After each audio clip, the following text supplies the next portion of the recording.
Fish espada alla Bagnara. Steamed swordfish alla Bagnara. Bagnara is a town on the coast of Calabria, and it is the epicenter of swordfish fishing in Italy. And this is one of my favorites. So you get yourself a nice piece of swordfish. The most important thing is the freshness, and this certainly looks fresh.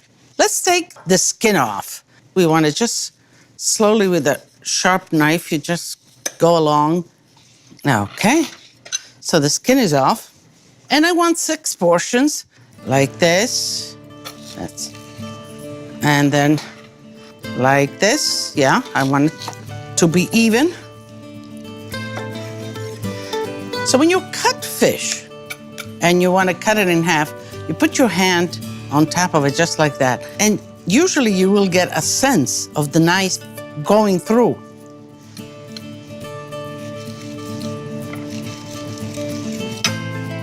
Let's cut it this way.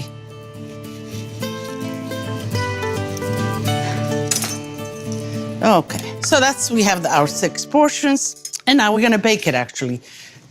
Bake it in a bain-marie with some water, cover it, so it's actually steaming.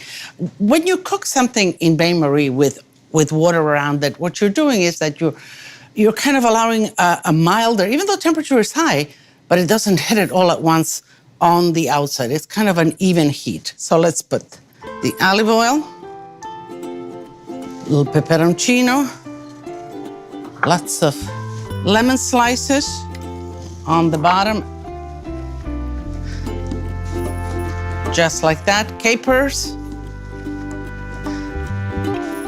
garlic. Now, salt we'll put on the fish, just like this, a little bit. Okay. And let's dress all of this. Okay, just like that. And then we kind of roll the swordfish right in it.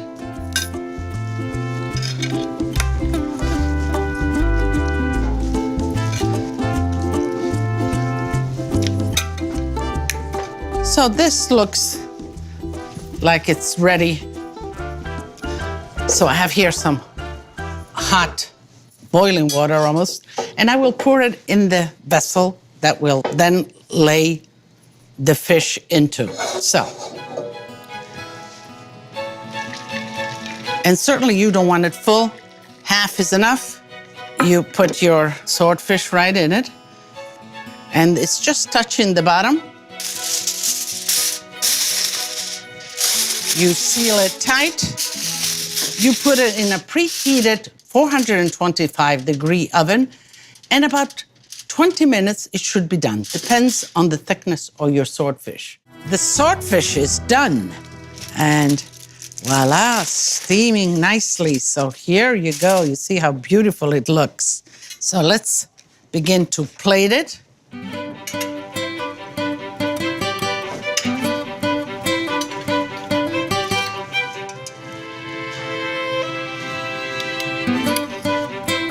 The aroma coming out of here.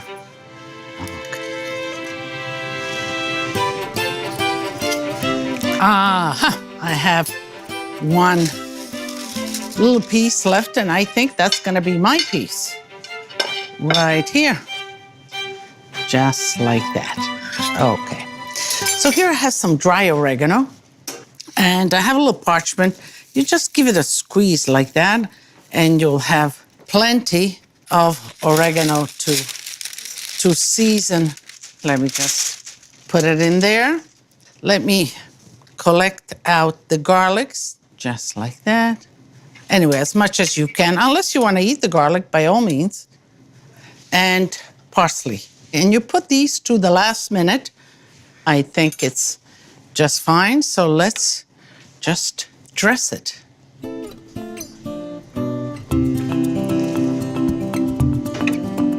Grab some for myself. And of course, I am going to enjoy a little bit. I'm gonna set up a nice little table for myself, just like that. No, I don't need the knife. I can grab things just like that. Let me taste them.